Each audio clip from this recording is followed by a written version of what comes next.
Greetings, everybody. It's Verona from Ancestral Voices, here with yet another live interview. Dr. Luyaluka has come back to join us again for the first part of a three-part video series we'll be doing together. So, Dr. Luyaluka, welcome back to the Ancestral Voices live show. Thank you so much. It's a pleasure to have you back, sharing your wisdom on not just Bakongo philosophy, but obviously you've done a lot of research into other spiritual traditions as well, so we can draw upon your wisdom.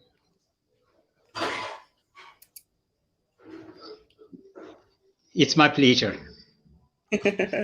And so today we are going to be looking at Nkisi in Bakongo philosophy, and I'm sure many of you will be as excited as I am to delve deeper into this subject and get a good insight.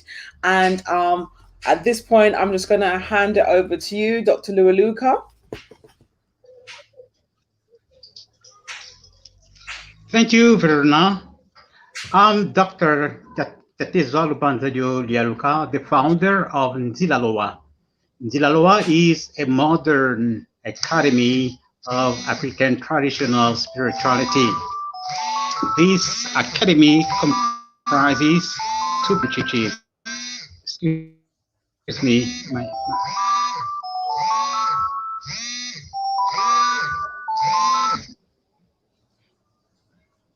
This academy comprises two branches.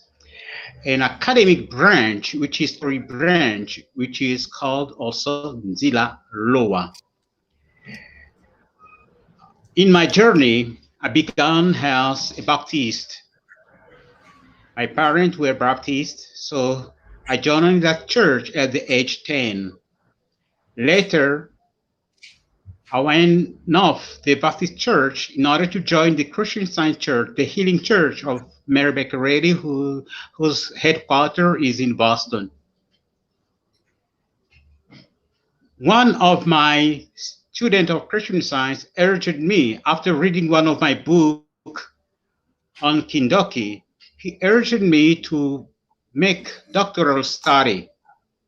And this led me to enroll in a seminary, the Trinity Graduate School of Apologetic and Theology, where I graduated as apologist. As an apologist, I devote myself to the defense of African spirituality and philosophy. Apologetics come from apologia, which means defense. Usually it is used in the West as a means of defending one's faith from the attack coming from the scholar of other fields of science. But as I use it, it is the logical deductive defense of African spirituality and epistemology. So today, I have chosen to speak about the Nkisi in Congo cosmology. Our endeavor will be to show that the notion of Nkisi should not be reduced to the notion of fetish, which means something artificial. Mm-hmm. In one of his publications, Dalian Adolfo said this in an article titled Decolonizing Faith. He said, the disdain Africans Black have or feel toward their spiritual legacy is due to entrenched colonial program and not authentic understanding of it. So the disdain is due to a colonial program, a Western colonial program which is intended to belittle the value of African traditional spirituality. This program is imposing the meaning definition to distort African spirituality. It is in this vein that the notion of Nkisi is being reduced to the notion of fetish, something artificial. And we will see that this reduction is wrong and should be fought by Africans. So we are going to revisit the notion of Nkisi according to the deep mind of the Congo people. When the Portuguese explorer reached the kingdom of Congo in 1482, in the 15th century, their first attempt was to introduce their religion to the black they met, to the Congo people. Now, religion in Europe is understood as stemming from Latin, the Latin word relegere, which means to bring back a link after a separation, or religare, which means to link. So religion is understood in the West as a system of belief that allow one to reestablish the link which has broken from him and God due to sin.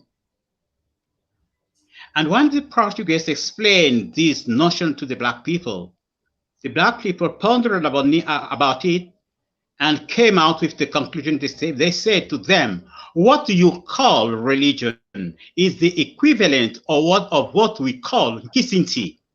Nkisinti means local Nkisi. So for the Congo people, religion means Nkisi. Now this begs the question of the existence of the notion of sin in Bukongo, in Congo religion. Because we have seen that religion in the West is a system of belief that reestablish the link that has been broken due to sin. The notion of sin has never been brought in Congo, in Bukongo by the missionary. No, it was there already. Sin in Kikongo is sumu. Now, sumu comes from the verb suma. Suma means to plant, to put in soil. When a plant is uprooted, the word used is sumuna, to uproot. And when a plant is uprooted, it is condemned to die. And the fact of being uprooted is called sumuka. Now, sumuka means sin, the verb to sin. So you see, semantically, the doctrine of sin as leading to death was present among the Congo people. Moreover, there is also the existence of God's law. God's law were known of the Congo people. God's law were called Congo in the area of Kinkimba. The Kinkimba was the martial academy. The Bakongo had 3 academies: the sacerdotal academy, which is the Kimpasi, the civil academy, which was the traditional university, and the martial academy, which is the Kinkimba. In the Kimpasi, the notion of the law of God was called Nkodo Minzambi. So the existence of this law implies the existence also of the notion of sin. The notion of sin is seen also in the myth of Mahungu. Mahungu is the name of the original divine human being in the civil academy, which is the Lemba. In the Kimpasi, they will call him Kimalungila or Malungila. Malungila is the nature. Malungila is the one expressing that nature. That nature is the fullness of the divinity expressed in human beings. So that original human being was divine. And God forbade him not to go around the sacred palm tree.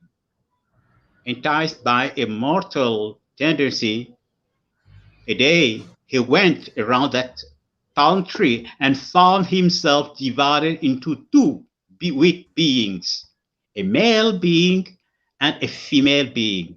And they have lost their divinity, the power they had. So they decided to make the opposite contour in order to remedy to their failure. But it didn't work. So they married each other, but it didn't still work. So the moral of the myth is that disobedience leads to the fall of humanity, and that fallen nature has remedy only the fact of obeying to God, the fact of relying on the divine mystery. So these show us that the notion of sin was known among the Congo. The notion of Nkisi, as I said, should not be reduced to the notion of fetish. Nkisi means power. Nkisi means spirits. When Nkisi means power, in plural, it becomes mi Nkisi. And when Nkisi means spirits, in plural, it becomes ba Kisi. So you have two definitions of the word Nkisi. Nkisi has power and Nkisi has spirit. So for the basic Congo, religion is the use of the divine spirits in order to reinforce man. So the notion of religion turns around the notion of Nkisi. It means empowering man through divine spirits. In his book about the martial initiation, the Kinkhiba, that book is titled La Société Secrète de Bankimba dans les Mayombe. In that book, Bitremieux, the author, gives us a hierarchy of the Nkisi as spirits. The interesting thing is that he starts his hierarchy by God, Nzambi Ampungu Tulendo, who is the highest Nkisi as spirit. Then follows the Bikinda, who are the transcendent divine spirits and manifestations of Nzambi Ampungu Tulendo. Then comes the manifestation of the Bikinda on the temporal level, who are the Bakisi. So we have God the Most High, the Bikinda, both are transcendent spirit, divine spirits, and we have the Bakisi. And beyond, below the Bakisi, we have the Nkita. So it is anomalous to reduce the word Nkisi to the meaning of fetish, because that will imply that Nzambi Ampungu Tulendo is a fabrication of human beings, which is not the case. So Betrimieux shows us that the missionary of the first evangelization, the first missionary who reached the Congo people, well understood that religion and Nkisi are synonymous, and they were using these terms synonymously. Unfortunately, the missionary of the second vague, the missionary of the colonial time, when they came, they messed everything, and they came with the conviction, with the definition that Nkisi is essentially fetish. Now, this is not how the colored people were understanding the problem. We should know that when the colonizing activity began in the 19th century, during the same century, Charles Darwin was popularizing his theory of evolution of species. And that theory was brought to the realm of social science, even theology. So the Westerners came with a theory that theirs was the top of theism, and the black people were animistic. Now, this notion was was denied by the research of William Smith. Smith was an anthropologist, German anthropologist. In his research, he realized that the so-called primitive people have the notion of a most high God. So this was a blow to their to their theory.